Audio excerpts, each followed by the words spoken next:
Farmer Boy. The Strange Dog. Nick Brown had said that New York horse buyers were in the neighborhood, so every night Father gave the 4-year-old colts a special, careful grooming. The 4-year-olds were already broken, and Almanzo wanted so much to help groom them that Father let him. But he was allowed to go into their stalls only when Father was there.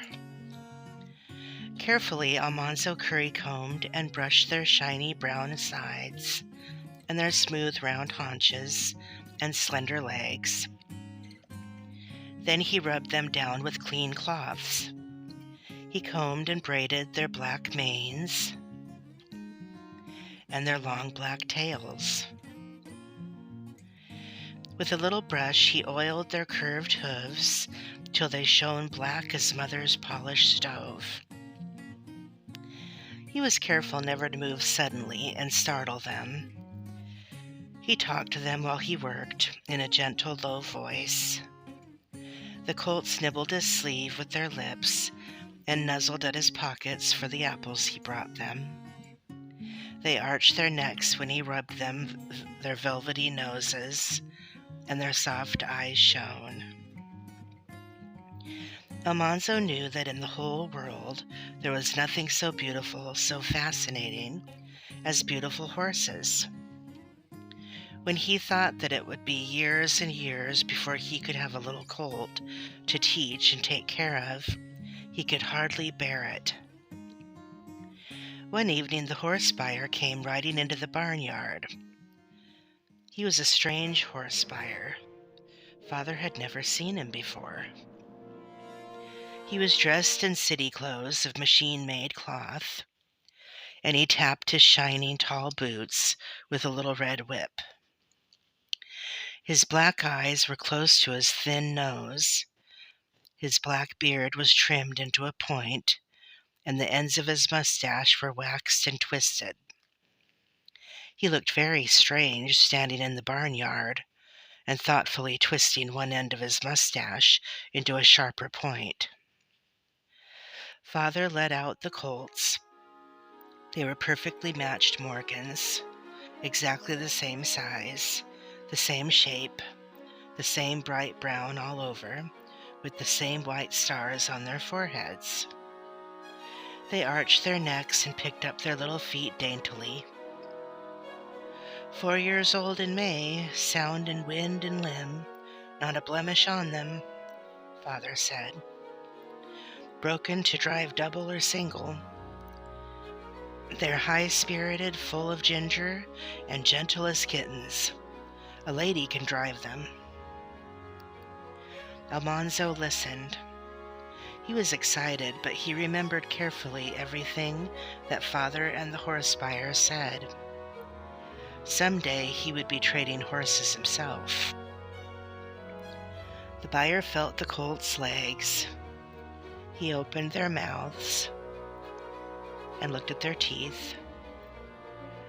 Father had nothing to fear from that. He had told the truth about the colt's age.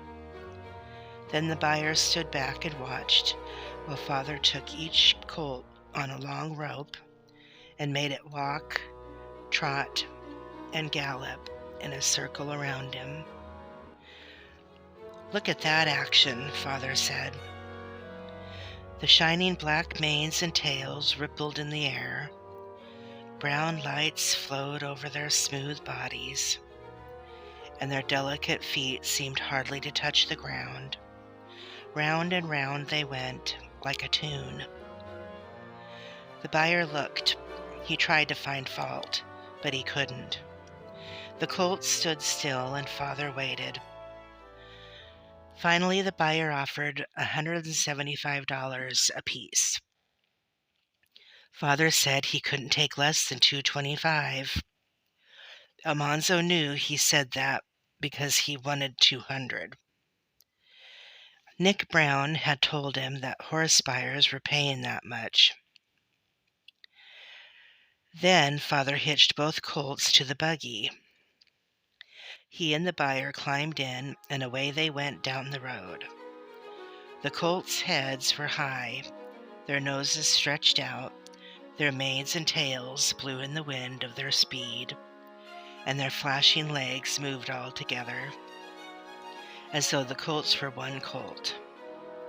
The buggy was gone out of sight in a minute. Almanzo knew he must go on with the chores. He went into the barn and took the pitchfork. Then he put it down and came out to watch for the colt's return. When they came back, Father and the buyer had not agreed on the price. Father tugged at his beard, and the buyer twisted his mustache. The buyer talked about the expense of taking the colts to New York and about the low prices there. He had to think of his profit. The best he could offer was $175. Father said, "I'll split the difference, $200, and that's my last price." The buyer thought and answered, "I don't see my way clear to pay that." "All right," Father said. "No hard feelings, and we'll be glad to have you stay to supper." He began to unhitch the colts. The buyer said, "Over by Saranac, they're selling better horses than these for $175. Father didn't answer. He unhitched the colts and led them toward the stalls. Then the buyer said, "All right, 200 it is. I'll lose money by it, but here you are." He took a fat wallet out of his pocket and gave Father $200 to bind the bargain. "Bring them to town tomorrow and get the rest." The colts were sold at Father's price.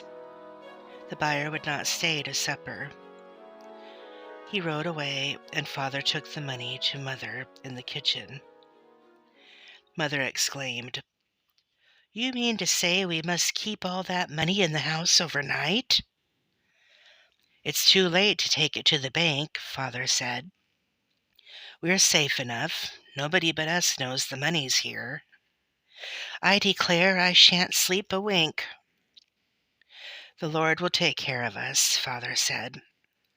"The Lord helps them that help themselves," Mother replied. "I wish to goodness that money was safe in the bank." It was already past chore time, and Almanzo had to hurry to the barn with the milk pails. If cows are not milked at exactly the same time, night and morning, they will not give so much milk. Then there were the mangers and stalls to clean, and all the stock to feed. It was almost 8 o'clock before everything was done, and Mother was keeping supper warm. Supper time was not as cheerful as usual. There was a dark, heavy feeling about that money. Mother had hidden it in the pantry. Then she hid it in the linen closet. After supper, she began setting the sponge for tomorrow's baking and worrying again about the money. Her hands flew. The bread sponge made little plopping sounds under her spoon, and she was saying, "It don't seem as though anybody'd think to look between sheets in the closet, but I declare What's that?" They all jumped. They held their breaths and listened. "Something or somebody's prowling around this house," Mother breathed. All you could see when you looked out the windows was blackness outside. "Ch, 'twa'n't nothing," Father said. "I tell you I heard something." "I didn't," Father said. "Royal," said Mother, "you go look." Royal opened the kitchen door and peered into the dark. After a minute he said, "It's nothing but a stray dog." "Drive it away," said Mother. Royal went out and drove it away. Almanzo wished he had a dog. But a little dog digs up the garden and chases hens and sucks eggs. And a big dog may kill sheep. Mother always said there was stock enough on the place without a dirty dog.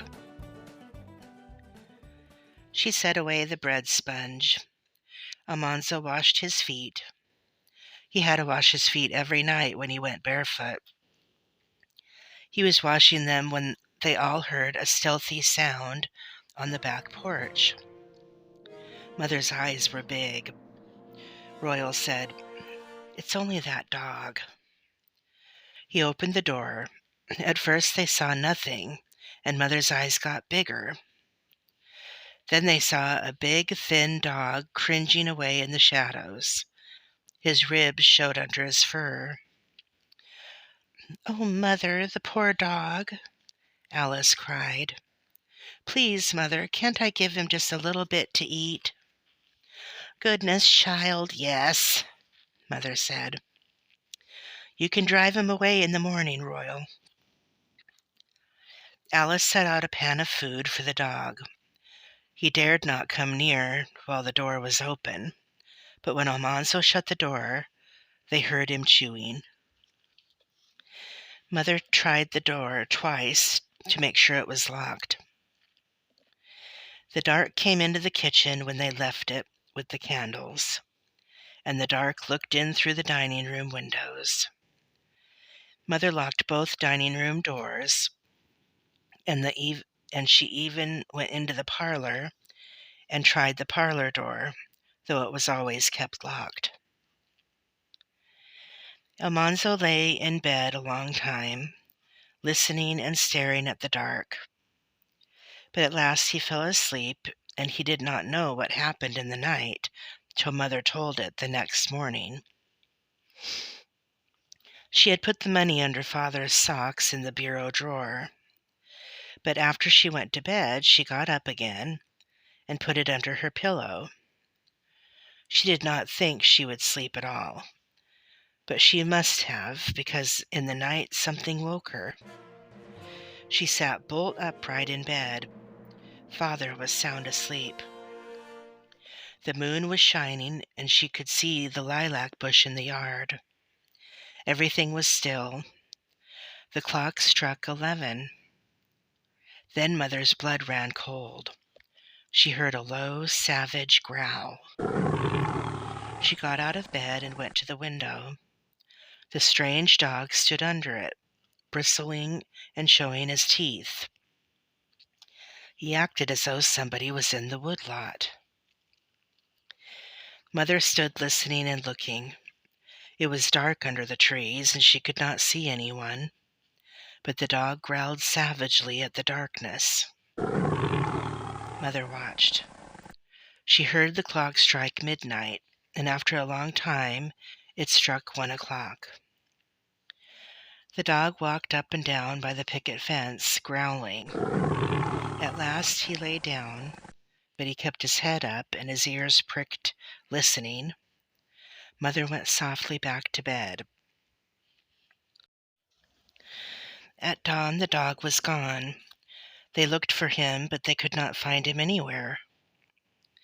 But his tracks were in the yard, and on the other side of the fence in the woodlot, Father found the tracks of 2 men's boots. He hitched up at once before breakfast and tied the colts behind the buggy and drove to Malone. He put the $200 in the bank. He delivered the colts to the horse buyer and got the other $200 and put that in the bank too. When he came back, he told Mother, "You were right. We came near being robbed last night." A farmer near Malone had sold a team the week before and kept the money in his house. That night, robbers broke into his house while he was asleep. They tied up his wife and children, and they beat him almost to death to make him tell where the money was hidden. They took the money and got away. The sheriff was looking for them. I wouldn't be surprised if that horse buyer had a hand in it, Father said. Who else knew he had money in the house? But it couldn't be proved. I made inquiry, and it was at the hotel in Malone last night. Mother said she would always believe that Providence had sent the strange dog to watch over them. Almanzo thought perhaps he stayed because Alice fed him. Maybe he was sent to try us, Mother said.